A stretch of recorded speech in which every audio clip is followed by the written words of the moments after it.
একদিন চাচা স্কুলে খেলতে গিয়ে খুব ব্যথা পেল। চোট পাওয়ার জন্য তার বন্ধুদের সাথে সে খেলতে পারল না। বাড়িতে একা একা চুপ করে বসে রইল। চাচার ভাই তখন প্রিয় খেলনা নিয়ে চাচার কোলে দিল। চাচার সঙ্গে খেলার জন্য তাকে হাত ধরে টানতে লাগলো। চাচার মন ভালো হলো না। তারপর চাচার ভাই তখন ভালো না করতে পেরে চাচার দিকে তাকিয়ে একটা ছোট্ট লাভ বানিয়ে মিষ্টি করে হাসলো। তারপর চাচার মন ভালো হয়ে গেল, আস্তে উঠে দাঁড়ালো।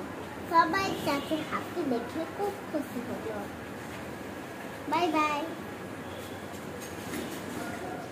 একদিন চিকা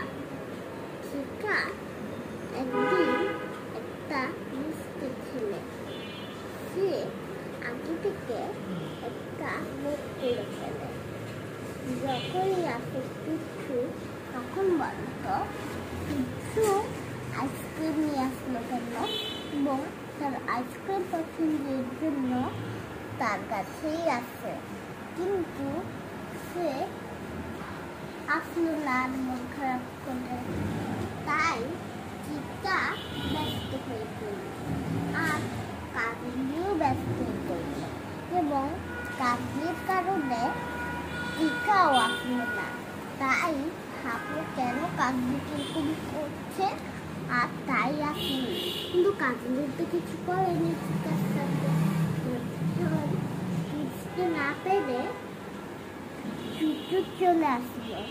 তারপর চুচু চিকার মা চিকাকে বুঝিয়ে দিল, আর চিকা নর্মাল হয়ে চুচুর সাথে মিশে গেল।